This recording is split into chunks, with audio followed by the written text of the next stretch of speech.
Yo, what's up, everyone? It's your boy CrispPurpose back at it again with another Gems of War Raid Boss event team video for you guys. So, we have a pretty interesting raid boss this week. This is going to be a Vulpacea War Gear and mainly Vulpacea restriction for this raid boss event. And we picked up this new troop, this shining new troop. It actually looks really good, shiny, right?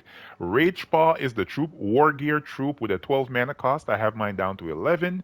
It uses red and green mana. Spell is Brutal Cunning. He's going to deal magic plus, I think it was magic plus 4 damage. Yeah, magic plus 4 damage to an enemy. And if they're a boss, he's going to deal 3 times to 5 times damage based on my ascensions. Then he's going to gain 2 magic and become enraged. Now, that enrage and that magic might be pretty useful as this raid boss event goes into the deeper battles. His first trait is Grudge. His second trait is, of course, Fox Cunning. All these troops from Vulpacea that are War Gear troops have this second trait. And his final trait is, of course, the Godslayer final trait. He's going to deal 3 times to 5 times skull damage versus bosses based on my ascensions. As you can see as well, I purchased that pack, that 1,350 gem pack um, for this raid boss event. I think I'm gonna have to put out a lot of work on this because once again the guild is still short on members, so I'm making a statement here that if you are out there looking for a good guild and you're on PlayStation, come on over to the Death Dealers. We are short on a few members and we're looking for some solid players. Come on in and fill up those slots, man. Let's see if we can get things done here. The guild requirements are pretty low. I think it's about 800,000 gold right now, 2,000 seals, and about 500 trophies. Players as low as level 800 are able to join the guild, and if you're even a bit lower than that and you're willing to put the work in, I'll drop the requirements for you so you can join, then I'll bring them back up and see if we can get you up to a good level once you're ready to put in that work for the grind, baby. You know what I mean? All right, so let's take a look at the team here that we're going to be using. So make sure, first off, that you have Ragepaw on your team. He is the captain for this event. You need him to make sure you get maximum amount of score for this event. So he's going to be at the top of our team, right? Followed by the Foxglove weapon. This weapon right here is one of my favorite weapons. I think I made a video about this when it was originally released. This is a jewelry weapon from Vulpacea with a 14 mana cost of blue and purple. It will choose one, convert all green gems to a chosen color, or explode a gem and create 10 green gems. Now, I tend to like to pick the second half of the spell because exploding that one gem, you're going to be destroying fundamentally all 8 gems surrounding it.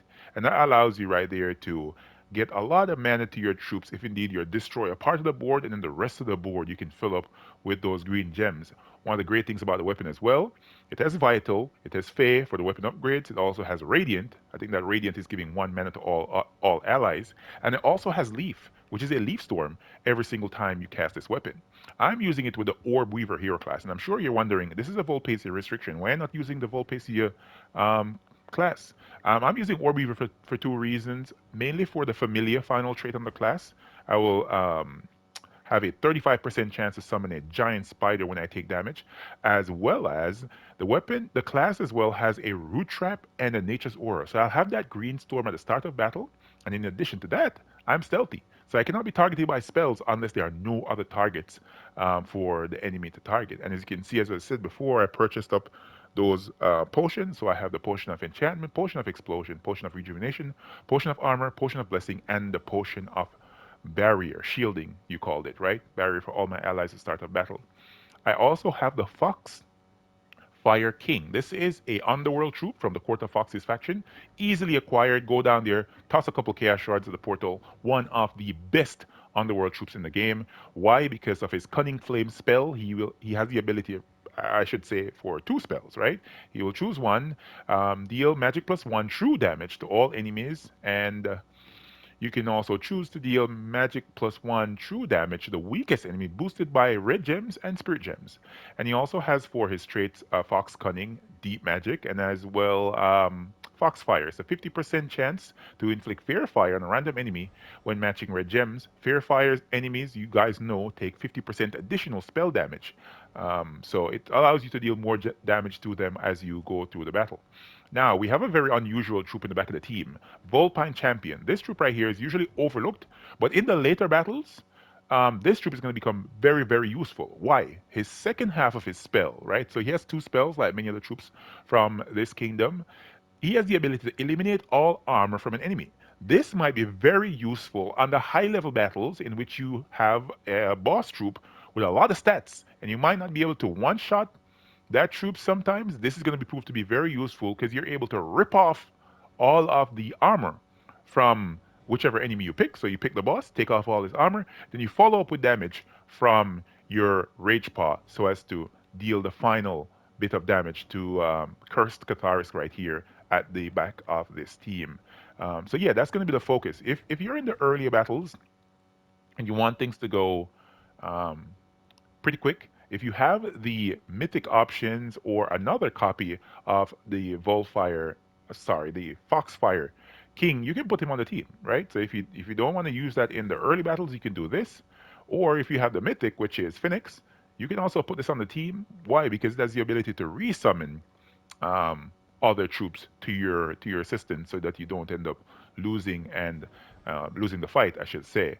But I want to point out the elephant in the room. This is a restriction that you can use Stellarex. So if you have Stellarex, forget what I'm saying. Put Stellarex on the team. You will be fine, right? This will solve the entire thing. But I'm gonna showcase this team, actually this video without Stellarex, because obviously not everyone is going to have this. But of course, if you have it, forget what I'm saying, put it on the team. You will do great. All right, so let's go into a couple fights here, man. I purchased a starter pack, so I'm reasonably progressed on this. Let's see if I can make this a very fast one right here and get everybody ready and going. All right, so your first assignment, of course, is to get mana to your Rage Paw. Once you do that, you kill the boss. Right, you all know what it is. First assignment is always to kill the boss. And then you can see if you can get your Volfire, not your Vol, I keep on saying Volfire Hunter. You get your Foxfire King spell ready, and you true damage them. Right? That's basically what you're doing.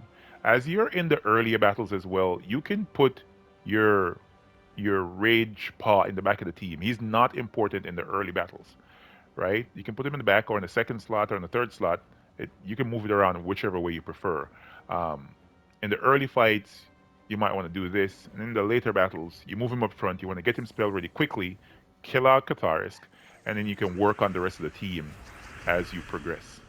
All right, let's see if I can match some gems here. True damage everyone. There you go. Pretty quick, right? Pretty decent team.